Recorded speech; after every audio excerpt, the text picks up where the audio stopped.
శ్రీకృష్ణ పరమాత్మ అపర మేధావి. ఈ నేలపై నడిచిన దైవం, గీత రూపంలో ధర్మాన్ని బోధించిన గురువు, ధర్మం కోసం యుద్ధం చేయమని చెప్పిన యోధుడు, వేణుగానంతో గోవుల్ని గోపికలని కట్టి పడేసిన మ్యూజిషియన్, కరువు కష్టం తెలియకుండా చూసుకున్న రాజు. అయితే కృష్ణుడు ఇంత అపర మేధావి కదా, అటువంటి వ్యక్తి కురుక్షేత్ర యుద్ధాన్ని ఎందుకు ఆపలేదు? సరే, సంధి చేయడానికి ప్రయత్నించి విఫలం అయ్యారు అనుకుందాం. దానికి ముందు జరిగిన జూదంలో పాండవుల పక్షాన నిలబడి వారిని గెలిపించవచ్చు కదా, అది ఎందుకు చేయలేదు? ఈ సందేహాలు మనకే కాదు, పరమాత్ముడి బాల్య స్నేహితుడు ఉద్ధవుడికి కూడా వచ్చాయి. దానికి కృష్ణుడు వివరణ తెలుసుకునే ముందు అసలు ఉద్ధవుడెవరు, అతనికి కృష్ణుడితో ఉన్న బంధం ఏంటో తెలుసుకుందాం. బాల్యం నుంచి ఉద్ధవుడు శ్రీకృష్ణుడితో ఉన్నాడు. రథం తోలుతూ అనేక విధాలుగా సేవలు చేశాడు.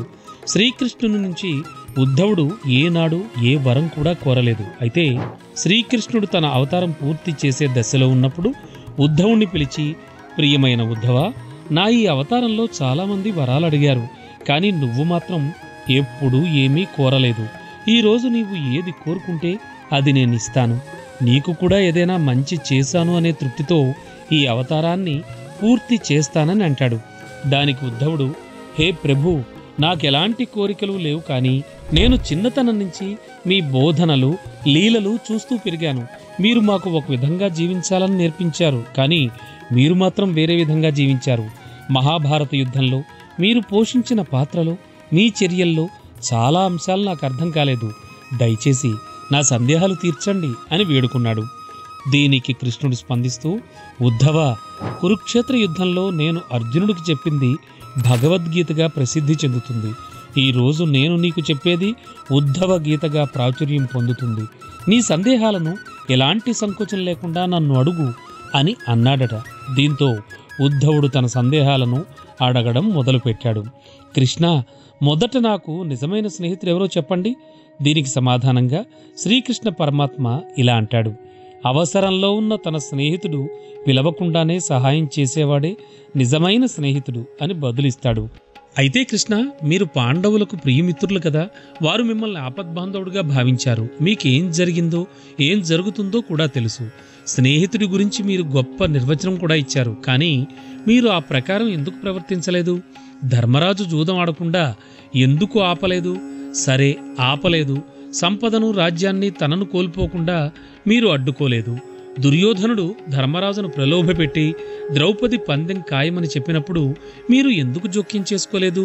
మీ శక్తితో జూదాన్ని పాండవులకు అనుకూలంగా మార్చవచ్చు, కానీ అది కూడా ఎందుకు చేయలేదు? నిజానికి ఆపద సమయంలో ఒక వ్యక్తికి సహాయం చేసే వారినే ఆపద్బాంధవుడు అంటూ ఉంటారు. మరి మీరు వారికి సహాయం చేయకపోవడం ధర్మమేనా అని ప్రశ్నించాడు. నిజానికి ఈ ప్రశ్న కేవలం ఉద్ధవుడిది మాత్రమే కాదు, మహాభారతం చదివిన అందరికీ కూడా ఇలాంటి ప్రశ్నలు వస్తాయి. ఉద్ధవుడి ప్రశ్నలకు నవ్విన పరమాత్మ ఇలా అంటాడు, ప్రియమైన ఉద్ధవ, ఈ ప్రపంచ నియమం వివేకం. తెలివైన వారు మాత్రమే ఇక్కడ విజయం సాధిస్తారు. దుర్యోధనుడు కొన్ని విషయాల్లో వివేకంతో ఆలోచిస్తే ధర్మరాజు అజ్ఞానంతో ఆలోచించాడు, అందుకే ఓడిపోయాడు. నిజానికి దుర్యోధనుడికి డబ్బు సంపద పుష్కలంగా ఉన్నా జూదం ఎలా ఆడాలో అతనికి తెలియదు, అందుకే అతను శకుని సహాయం తీసుకున్నాడు. అదే వివేకం. ధర్మరాజుకు తన తమ్ముడి దుర్బుద్ధి తెలుసు, ఇలాంటిదేదో జరుగుతుందని ఊహించలేని అమాయకుడైతే కాదు. అయినా ఆడాలని అనిపిస్తే తనను తోడుగా ఉండమని పిలవచ్చు. ఒకవేళ నేను అక్కడే ఉంటే ఎవరు గెలిచేవారో వేరేగా చెప్పాల్సిన పని లేదు. సరే, దీనికి నేను క్షమిస్తాను, కానీ వివేకం ఏ మాత్రం చూపకుండా ధర్మరాజు మరో తప్పు చేశాడు. జూదం మత్తులో ఈ ఆట ఆడాల్సి వచ్చినప్పుడు తనకు తెలియకూడదని, తాను ఆ సమయంలో అక్కడికి రాకూడదని మనసులో కోరుకున్నాడు. అతని ప్రార్థనలు నన్ను కట్టిపడేశాయి. దీంతో జూదం దగ్గరకు వెళ్ళలేకపోయాను. ఆఖరికి ఎవరైనా ప్రార్థనల ద్వారా నన్ను పిలుస్తారని వేచి చూశాను. భీముడు, అర్జునుడు, నకుల, సహదేవులు ఓడిపోయిన ఉక్రోషంలో కౌరవులపై కోపం ప్రదర్శించారు తప్ప తనను పిలవడం మర్చిపోయారు. ఇక ద్రౌపదిని దుశ్శాసనుడు సభలోకి తీసుకొచ్చి బట్టలు విప్పినప్పుడు నన్ను పిలిచింది. అప్పుడు నేను ఆమెను కాపాడగలిగాను. ఇక్కడ తన తప్పు ఏమిటి అని పరమాత్ముడు అంటాడు. దీనికి బదులుగా ఉద్ధవుడు మరో ప్రశ్న సంధిస్తాడు, కృష్ణ, అంటే మీరు పిలిస్తేనే వస్తారా?